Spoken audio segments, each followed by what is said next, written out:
Today I'm going to show you how we do picture studies. We're going to use this book called World of Art, Come Look With Me, Exploring Landscape Art with Children by Gladys S. Blizzard. Go ahead and study the picture for a minute, and then I'm going to hide it and you're going to tell me what you saw. Okay, so Josiah can't see, but I can. Go ahead, Josiah, describe what you saw in the picture. There was, like, birds flying in the air. There was boats on a river, and I saw some buildings, I think. And maybe there was a few trees. Okay. Anything else? And there was little stairs, I think. It looks like it. Okay, that's all I know. All right, good job. Now it's my turn. I'm going to hide the picture from myself and tell you what I remember. Okay, so I remember it looks like they're taking an aerial view, which means they're like way above the land.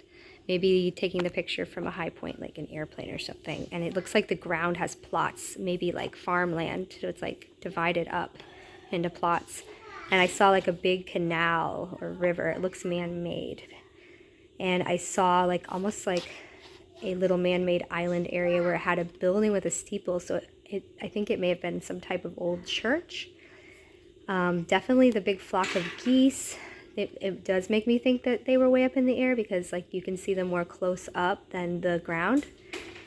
And there were some people and what did I miss? Tell me what else. There was some farm and trees. There was this bridge and another row of trees and this bird across here and all of this. Yeah. And I just noticed that there's like two waterways. And there's a lot of contrast. Do you know what that means, Josiah? What? Like dark and light. Like you have like the dark one and the light one. And then in here you have like the light patches of ground and then the darker ones. And then the dark geese and the light geese. Yeah. So this particular piece of art is called Day and Night. It was made in 1938. By M.C. Esker. I think that's how you pronounce it. Forgive me if I'm wrong. It says woodcut. We'll have to read on this other page. Does that mean this was like made with wood? I don't know. You can see it in the Philadelphia Museum of Art. It was a gift of Mrs. Herbert C. Morris. So she must have owned the painting. Maybe she was related to or bought this painting or piece of artwork, whatever it is made of.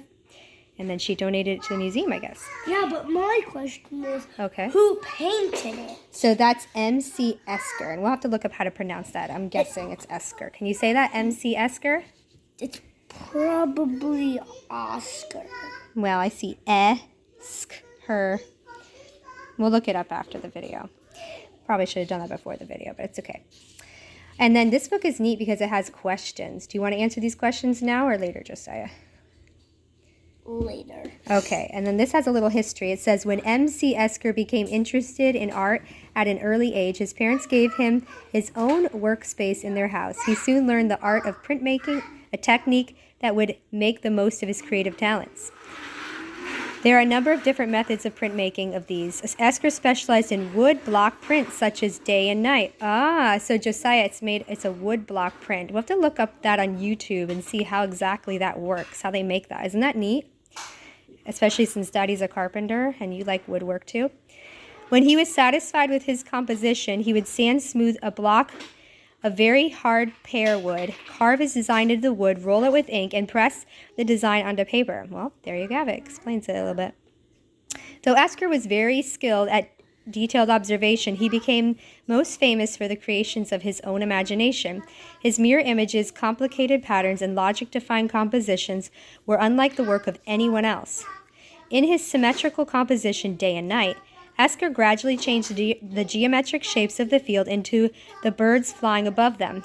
The white birds fly into night. The black birds fly into day. That's why it's called Day and Night, Josiah. The blackbirds are flying into the day, where you see like the whitish canal, and the white birds are flying into the night, where you see it's darker on this side. That's cool. In his symmetrical composition, okay, where were we? Because our eyes usually see one thing at a time while all else recedes into the background, this picture may appear different on different viewings depending on what you focus on first. That's cool. Maybe we could revisit this and see what we see different next time. In case you are curious what artists and art pieces are in this book, here's the table of contents.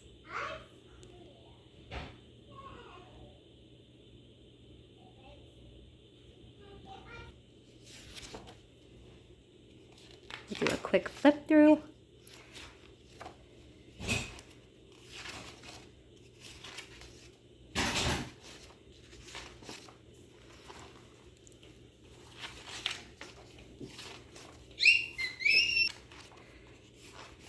To share some other resources with you. So this one is Come Look With Me, Enjoying Art with Children by Gladys S. Blizzard. Similar format with questions and art history. This book is actually a poetry book that we can use to cover Charlotte Mason's poetry component, but it also has Thomas Kincaid's gorgeous artwork in it, and we often use this book for picture studies as well. Absolutely gorgeous. Poet is Robert Louis Stevenson. It also has scriptures, prayers, and poems, and other poets. But of course, the artwork is Thomas Kincaid's, so that's why I'm recommending that for not only poetry, but also for art study or picture study. Share with you is that Ambleside Online has a link to a free site where you can print art from famous artists. Here's some examples of the art I printed. Vincent van Gogh's Sunflower and Starry Night. The chair, some other Vincent van Gogh work so far is what I have printed. And what I do with the ones I print is I post them on our focus board, and I'll show you that in a minute.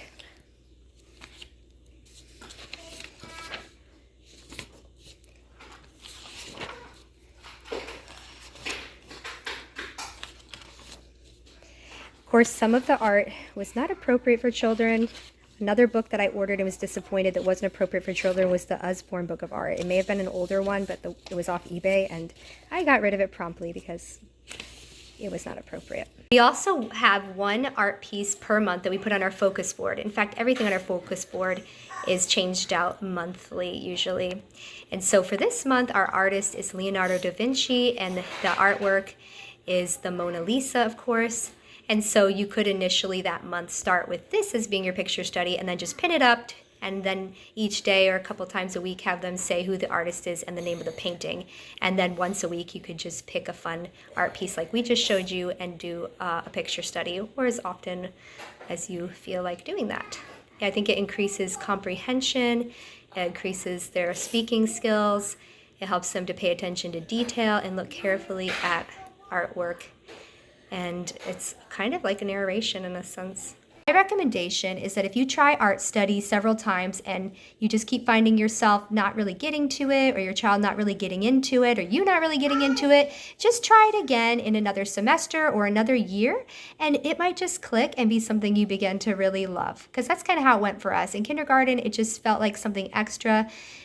He wasn't really getting into it, so we really only did it a few times, and we're really just sort of getting back into it more this semester, and he's in his second semester of first grade, and I could already see him getting into it more last semester, but you know, just slowly integrating new things and being a little more consistent as he gets older. And yeah, just try it out, see if you're ready for it, and if it'll be something you can enjoy.